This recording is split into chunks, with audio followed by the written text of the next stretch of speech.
Tuhan segala pujian, hormat dan pengucapan syukur kami naikkan kepadamu pada petang menjelang malam ini Tuhan.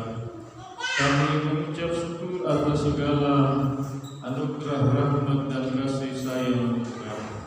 Dan jika saja berjalan hidup kami diisi dengan firman-Mu, urapi hamba-Mu, urapi firman-Mu, dan berbicaralah kepada kami semuanya. Di dalam nama Tuhan Yesus kami terima firman-Mu. Haleluya, haleluya. Semua kita dalam Tuhan berkata amin. Puji Tuhan, silakan kembali duduk. Baik, kita segera masuk dalam pemberitaan firman Allah. Kita buka dari surat Roma pada pasal yang ke-1. Kita akan membaca ayat yang ke-13. Kemudian nanti kita lanjutkan ayat 14 dan ayat 15. Saudara yang dikasih dalam Tuhan, dari Roma pasal 1 ayat yang ke-13 ini Rasul Paulus katakan, saudara-saudara, aku mau supaya kamu mengetahui. Iya, sebab tentunya jemaat Roma telah menanti-nantikan kedatangan Paulus ke jemaat ini. Saudara yang kasih dalam Tuhan, sampai dia menjelaskan bahwa aku telah seringkali berniat datang kepadamu. Iya. Jadi Paulus bukan hanya berwacana atau berencana, tapi memang niat ini betul-betul sudah bulat begitu. Tetapi saudara yang kasih dalam Tuhan, setiap kali dalam persiapan yang sudah matang itu saudara mau berangkat, mau berjalan, mau menuju ke Roma untuk menjumpai jemaat Roma. Tapi apa yang terjadi? Dikatakan aku terhalang. Mengapa terhalang saudara-saudara? Karena belum waktunya Tuhan, belum kehendak Tuhan pada saat itu saudara-saudara. Dalam bagian ayat 13 ini Paulus berada di tengah-tengah jemaat Roma. Jadi niat keinginan itu saudaraku adalah baik dan benar, tetapi tidak hanya cukup sampai di sini. Kita belajar dari Paulus ini, yaitu saudara yang dalam Tuhan memohon, yaitu kehendak Tuhan. Kalau kehendak Tuhan saudara yang dalam Tuhan, tidak akan ada halangan, rintangan saudara-saudara, hambatan. Iya. Nah, Paulus mengerti sekali ini saudara yang dalam Tuhan, bahwa dengan adanya halangan-halangan itu yang di luar dugaan, di luar saudara keinginan kehendak Paulus saudara yang dalam Tuhan, ya Paulus menyerah kepada kehendak Allah sebagai keputusan saudara yang dalam Tuhan. Jadi saudara yang dalam Tuhan, dalam kita berencana, berkeinginan, saudara-saudara, tidak hanya cukup sampai kepada saudara berkeinginan. Saudara yang dalam Tuhan berniat yang sudah betul sungguh-sungguh begitu. Tapi mari kita belajar untuk mengerti waktu Tuhan, kehendak Tuhan saudara. Jangan juga saudara yang dalam Tuhan karena hari ini, minggu ini, bulan ini, tahun ini belum terjawab saudara-saudaraku, atau masih ada halangan, hambatan saudara, lalu saudara berkata begini, ya udahlah, kayaknya bukan kehendak Tuhan deh begitu saudara. Saudara yang kasih dalam Tuhan harus mengerti di sini tentang waktunya Tuhan. Waktunya Tuhan saudara yang kasih dalam Tuhan untuk hal itu terjadi kepada kita, begitu saudara yang kasih dalam Tuhan. Nah, melanjutkan pada kalimat selanjutnya, agar di tengah-tengahmu, ya, aku menemukan buah, seperti juga di tengah-tengah bangsa bukan Yahudi yang lain. Ternyata sampai pada bagian ini Paulus telah menemukan bahwa ada buah-buah rohani, saudara, yang telah terjadi di luar orang-orang Yahudi yang berada di bangsa-bangsa lain, yang telah ditemukan oleh Rasul Paulus, saudara yang dalam Tuhan, di mana ia melayani di berbagai tempat itu, saudara. Nah, Paulus pun ingin supaya di tengah-tengah jemaat Roma ini dia menemukan buah. Di dalam Alkitab kita menemukan ada beberapa buah. Yang pertama adalah buah-buah pertobatan. Yang kedua adalah, saudara, buah-buah kebenaran. Yang ketiga adalah buah-buah bibir yang baik. Dan yang keempat adalah buah-buah Roh Kudus. Saya memperhatikan dari buah pertama, kedua, ketiga itu, saudara yang kasih. Sebab pada ayat sebelumnya kita menemukan bahwa jemaat Roma terkenal dalam dua hal. Dan saudara yang kasih dalam Tuhan, pencapaian ini, saudara, telah tersiar, saudara yang kasih dalam Tuhan, tersiar dan didengar di mana-mana bahwa jemaat Roma yang pertama mereka terkenal baik. Saudara yang kasih dalam Tuhan, terkenal dalam iman mereka. Yang kedua, jemaat Roma ini terkenal taat, saudara-saudara yang kasih dalam Tuhan. Nah, sekarang yang Paulus ingin temukan lebih jauh di tengah-tengah jemaat Roma adalah buah. Saya coba memperhatikan, saudara, bahwa yang dia ingin dapatkan di tengah-tengah jemaat ini adalah buah-buah Roh Kudus. Saudara yang kasih dalam Tuhan, pada Galatia pasal yang kelima ayat yang ke-22 sampai 23, yaitu buah-buah Roh Kudus tentang kasih, sukacita, damai, sejahtera, kesabaran, kemurahan, kebaikan, kesetiaan, kelemah lembutan, dan penguasaan diri, saudara yang kasih dalam Tuhan. Ini yang menjadi kerinduan Paulus, saudara yang kasih, untuk ditemukan. Jadi tidak hanya cukup sampai kepada terkenal dalam iman, telah tersiar di mana-mana begitu, dan juga ketaatan. Pertanyaannya, apakah buah-buah daripada iman mereka? Apakah buah-buah dari ketaatan jemaat Roma? Itu, saudara yang kasih dalam Tuhan, ada pada puncak bagian ini, yaitu tentang mereka hidup di dalam kasih, dalam sukacita, damai, sejahtera, kesabaran, kemurahan, kesetiaan, kelemah lembutan, dan penguasaan diri, saudara yang kasih. Nah, sama juga kepada kita, saudara yang kasih dalam Tuhan, di mana Tuhan ingin menemukan, saudara, buah-buah di dalam hidup kita semua. Pada Galatia pasal 5 ayat 22 dan 23 ini. Sebab ketika kita sampai pada tingkat ini, saudara yang kasih dalam Tuhan, saudara berarti berada pada posisi hidup rohani yang dewasa. Dan saudaraku menuju kepada kesempurnaan yang akan disempurnakan oleh Kristus. Sebab pada kelas bagian ini, saudara yang kasih dalam Tuhan, luar biasa. Bicara tentang seperti apa, sukacita seperti apa, sampai kepada penguasaan diri. Baik, kita lanjut pada ayat yang ke-14, Roma pasal 1 ayat yang ke-14. Saudara, apa yang dimaksudkan oleh Paulus, aku berhutang baik kepada orang Yunani, saudara yang kasih dalam Tuhan, maupun kepada orang bukan Yunani, baik kepada kalangan terpelajar intelektual maupun kepada orang yang tidak pernah sekolah, saudara-saudara yang kasih dalam Tuhan. Paulus merasa berhutang kepada mereka itu. Bukan berarti Paulus pernah minjem, saudara-saudara yang kasih dalam Tuhan. Dia pinjam sekian bulan yang lalu, sekian tahun yang lalu, baru belum dibayar-bayar, saudara yang kasih dalam Tuhan.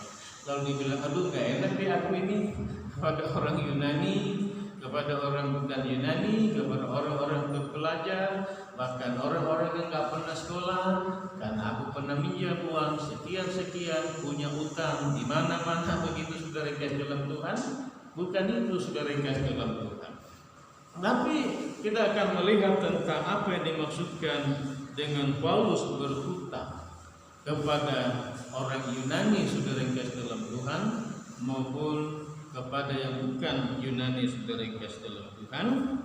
Ya, kita akan melihat bagian itu di dalam 1 Korintus pada pasal yang ke-9 ayat yang ke-16.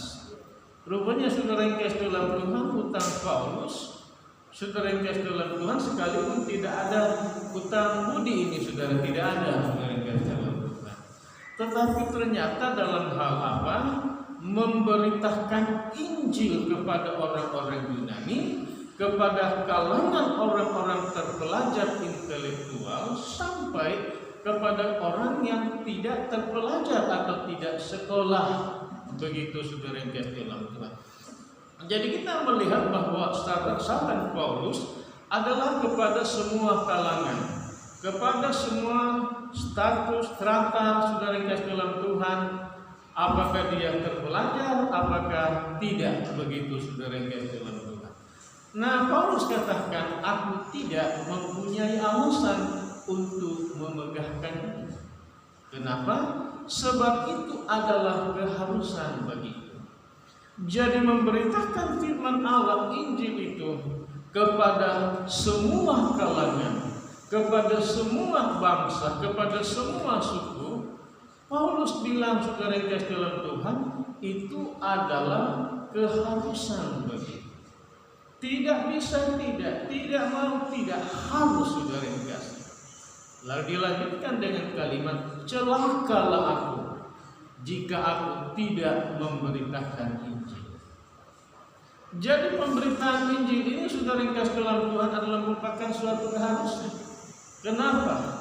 Karena dikatakan bagaimanakah orang mau percaya kepada Tuhan kalau tidak ada yang memberitakan?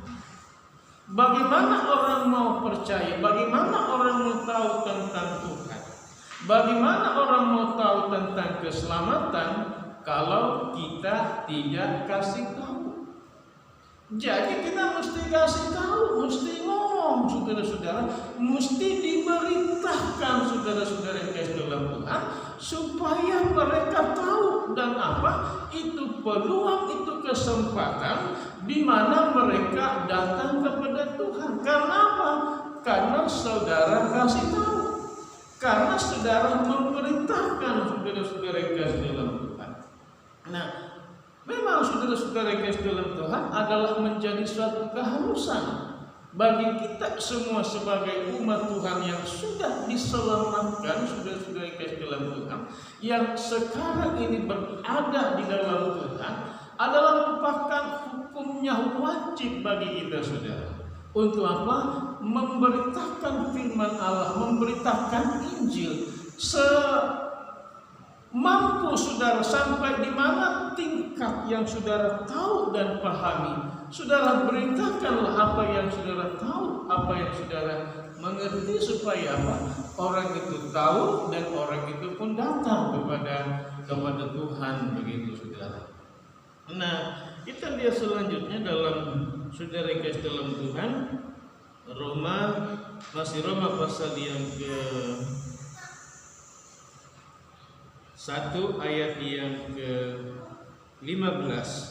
Jadi rupanya saudara yang kasih dalam Tuhan, pokok utama Paulus saudara yang kasih dalam Tuhan adalah memberitakan Injil, apa yang Tuhan tahu kepada Paulus sebagai sebuah kasih karunia bagi dia.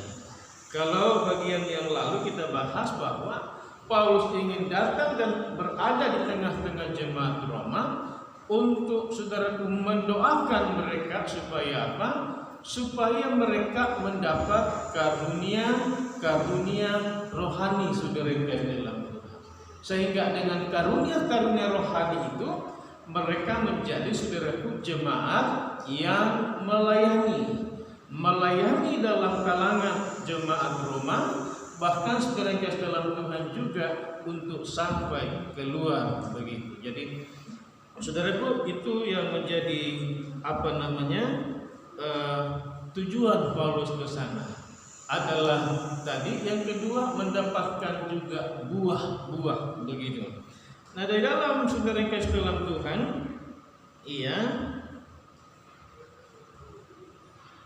ayat yang terakhir Roma pasal 15 ayat yang ke-20. Berita Injil yang mau disampaikan oleh Paulus kepada jemaat Roma pasal 15 ayat yang ke-20. Baik, kalau kita sudah dapat, kita baca bersama-sama Roma 15 ayat yang ke-20. Baik, kalau sudah dapat, kita baca 2, 3. Dan dalam pemberitaan itu aku menganggap sebagai kehormatanku bahwa aku tidak melakukannya di tempat-tempat di mana nama Kristus telah dikenal orang, supaya aku jangan membangun di atas dasar yang telah diletakkan orang lain. Saudaraku, ternyata dalam pemberitaan Injil atau firman Allah, Paulus mengatakan aku menganggap sebagai suatu kehormatan bagiku. Kehormatan bagi Paulus kalau apa? Karena Paulus dikatakan tidak melakukannya di tempat-tempat di mana Kristus telah dikenal orang. Saudara yang dalam Tuhan, maksudnya begini saudara, Paulus merasa sebagai satu kehormatan bagi pribadi saudara yang dalam Tuhan, siapa ini?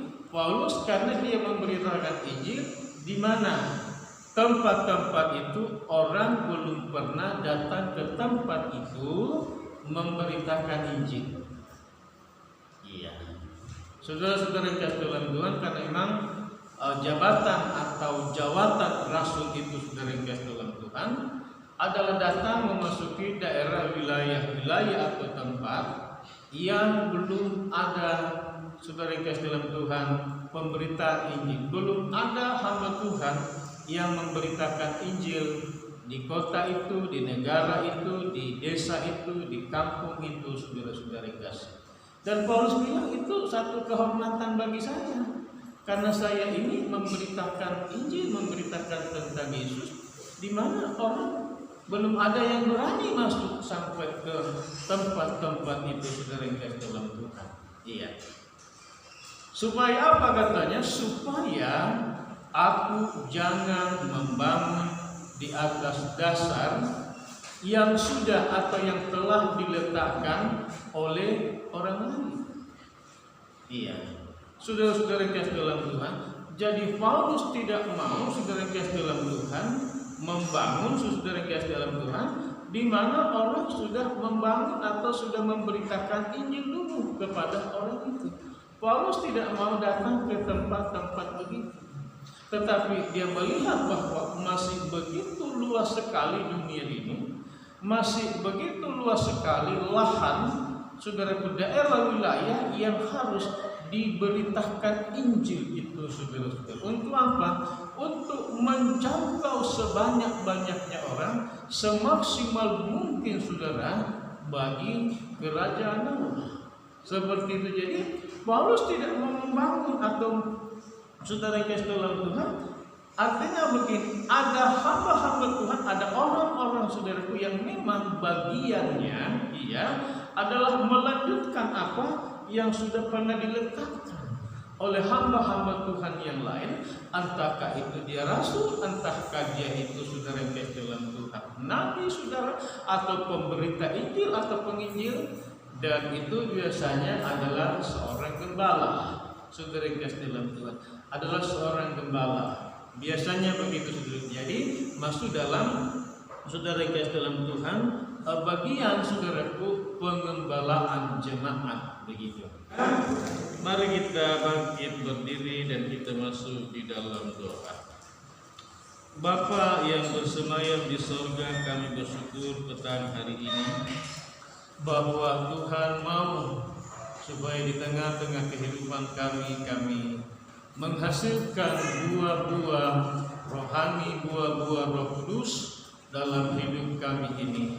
Kami mohon kiranya Tuhan yang memberi kami kekuatan, kemampuan, kesanggupan Tuhan untuk Tuhan, haleluya, dari hidup kami Tuhan keluar buah-buah Roh Kudus. Tuhan tolong kami semua Bapa, di sekitar kami, di sekeliling kami, dalam kaum keluarga kerabat kami, andai tolong sanak pemilik kami Tuhan yang belum datang kepadamu. Kami berdoa supaya Tuhan memakai kami semua, Tuhan mengurapi kami semua, Tuhan menaruh kebenaran firman-Mu ke dalam hati kami, ke dalam hidup kami, dan beri kami semua kekuatan, beri kami semua keberanian, beri kami semua hikmat Allah untuk mampu memberitakan kebenaran Tuhan, Injil Tuhan, bahkan menseringkan firman Tuhan kepada orang-orang yang bertanya tentang Tuhan dan firman Bapa. Bapa, terima kasih Tuhan, tanamkanlah dan hidupkanlah firman-Mu ini di dalam hati kami semuanya Bapa. Terima kasih, kembali umat-Mu akan memberi persembahan, berkatilah kami semuanya dalam nama Tuhan Yesus Kristus. Haleluya, haleluya. Semua yang diberkati dalam Tuhan berkata,